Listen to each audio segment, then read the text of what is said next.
Assalamualaikum semuanya, kembali lagi di Abrina Channel. Dan bagi kalian yang baru bergabung, aku ucapkan terima kasih. Semoga makin bertambah rezekinya dan selalu berkesehatan. Amin. Dan reaksi aku kali ini tentang ini, lovers. Menaklukkan Singapura. Indonesia membuat Singapura tak berdaya melawan kebijakan peraturan Indonesia. Wow, benar-benar Indonesia saat ini semakin garang, lovers. Bahkan Singapura pun dibuat tak berdaya oleh Indonesia. Oke, tanpa berlama-lama lagi, langsung aja ke videonya. Let's go. Negara maju yang juga ingin mempertahankan dirinya tetap menjadi negara maju. Itu pasti.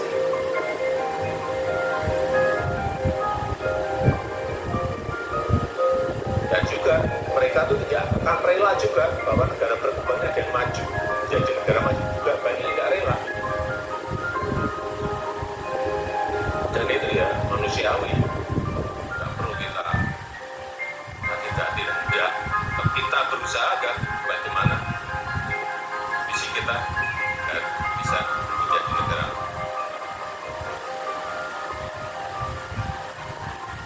maju.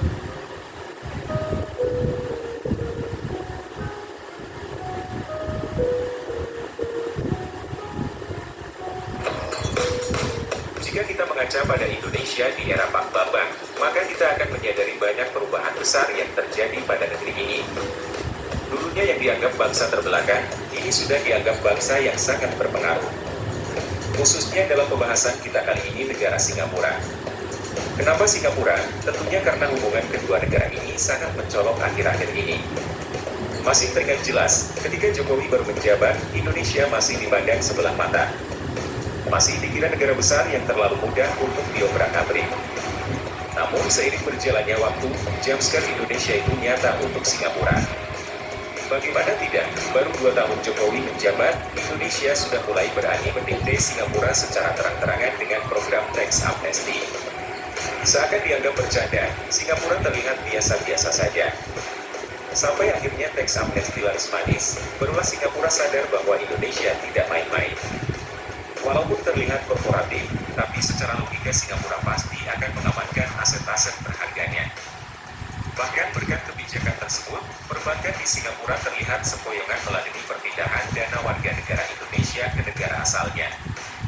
Data lembaga keuangan Merrill Lynch menyatakan, dari sekitar 55.000 orang kaya di Singapura, sepertiganya adalah warga negara Indonesia, dengan nilai aset mencapai 87 miliar dolar Amerika Serikat, Orang atau kaya sekitar 1.100 Singapura triliun rupiah. sepertiganya itu asli orang Indonesia. 50% APBN Indonesia. Tidak hanya sampai di situ, Singapura juga terus dihantui oleh pemberhentian pasokan energi dari Indonesia. Terlebih Indonesia bersikap keras terhadap Australia yang hendak menyalurkan kabel ke Singapura lewat jalur bawah laut perairan Indonesia. Dengan sikap-sikap tersebut, Indonesia mulai memperlihatkan keganasannya terhadap negara-negara di sekitar kawasan yang ingin bermain-main dengannya. Sampai di suatu titik Indonesia mengumumkan program hilirisasi yang secara terang-terangan dengan gagah berani mengibarkan bendera perang dagang dengan perhimpunan negara-negara Uni Eropa seorang diri. Barulah Singapura Benar-benar keren loh. bahwa Indonesia terlalu besar untuk dilawan. Dan secara tidak langsung, Indonesia mengingatkan bahwa bahan-bahan baku yang diolah di Singapura juga sangat bergantung pada Indonesia. Ini luar biasa. Keseriusan Indonesia ini pun membuat Singapura semakin tidak percaya diri. Ini terlihat dari kecenderungan pasrahnya Singapura pada kebijakan-kebijakan yang diterapkan oleh Indonesia. Benar-benar Singapura dibuat tak berdaya oleh Indonesia ya. Riau dan Natuna dari Singapura nyaris tanpa perlawanan. Kita terbuka, tapi kalau kita suruh kirim bahan mentah terus udah. Keren. Jangan berpikir Indonesia akan kirim bahan mentah. Sudah lama ruang udara kita yang berada di atas Kepulauan Riau Benar-benar dan luar Natuna biasa. dikelola oleh Singapura. Dan berkat kerja keras semua pihak, kita telah berhasil mengembalikan pengelolaan ruang udara di atas Kepulauan Riau dan Natuna kepada NKRI. Singapura menyadari bahwa andil Indonesia terhadap negaranya sangatlah besar. Misalnya saja bahan baku Indonesia industri smelter dan sumber daya alam lainnya seperti minyak mentah, Singapura masih berharap banyak pada Indonesia. Dewasa ini, Indonesia kerap melakukan proteksi terhadap aset-aset berharganya. Indonesia mengatakan cukup pada pembodohan yang selama ini terus dibiarkan. Karena sekarang adalah saatnya Indonesia bangkit untuk menatap masa depan yang gemilang. Namun demikian, Indonesia tidak menutup diri dari negara manapun yang ingin bekerja sama, dengan catatan Indonesia mendapatkan keuntungan lebih, serta mendapatkan transfer of teknologi.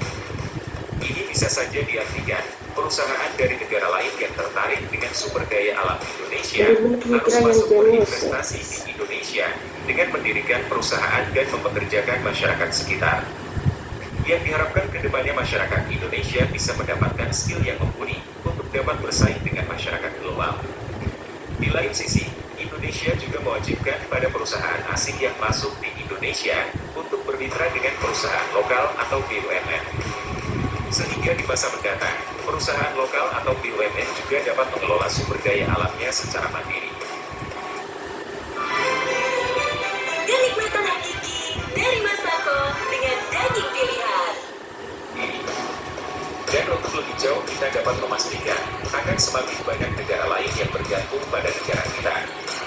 Sesuai dengan visi dan misi besar bangsa Indonesia. Jadi yang harus betul-betul desain ini secara konsisten harus kita lakukan terus. Yaitu satu, membuat negara lain bergantung pada kita. Widih, keren.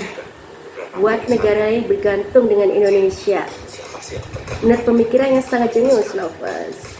Begitu batu bara, kita stop 2 minggu saja yang tabur ke saya banyak sekali. Kepala negara, Perdana Menteri Presiden. Luar biasa. Tergantung banyak sekali. Saya kaget juga. Keren. Urusan batu bara. Urusan batu bara aja Keterbukaan. Jadi luar negeri tergantung dengan Indonesia dan banyak sekali. ekonomi kita, keterbukaan ekonomi, tetapi sekali harus kita bisa desain negara yang terbuka. Harus jangan sampai kita ini hanya menjadi cabang. Ini yang saya lihat di luar di Amerika Latin hanya menjadi cabang. Banyak investor masuk, tetapi hanya menjadi cabang. Memang tiap negara memiliki strateginya masing-masing dalam menghadapi setiap tantangan. Dewasa ini kita sering diperlihatkan momen kemesraan antara Presiden Jokowi dengan Perdana Menteri Singapura. Bahkan, Perdana Menteri Singapura sangat terlihat senter memberikan perhatian khusus pada Presiden Jokowi serta selalu antusias dalam menyambut kedatangannya. Semoga apa yang kita lihat adalah bentuk ketulusan dari Singapura untuk menyambut era baru kerjasama yang saling menguntungkan di masa mendatang. Namun daripada itu semua, kewaspadaan dan komitmen kuat kita harus terus berada di barisan depan. Karena yang kita ladeni adalah Singapura, negara super cerdik yang sudah terbiasa mengambil banyak keuntungan dari negara kita. Jika ada yang perlu ditambahkan, bisa teman-teman tulis di kolom komentar. Sekian dulu video. Oke lovers, nah itu tadi reaction tentang Singapura yang tak berdaya melawan peraturan dan kebijakan Indonesia. Oke, jangan lupa untuk nonton video-video menarik lainnya di channel ini dan terima kasih. Wassalamualaikum.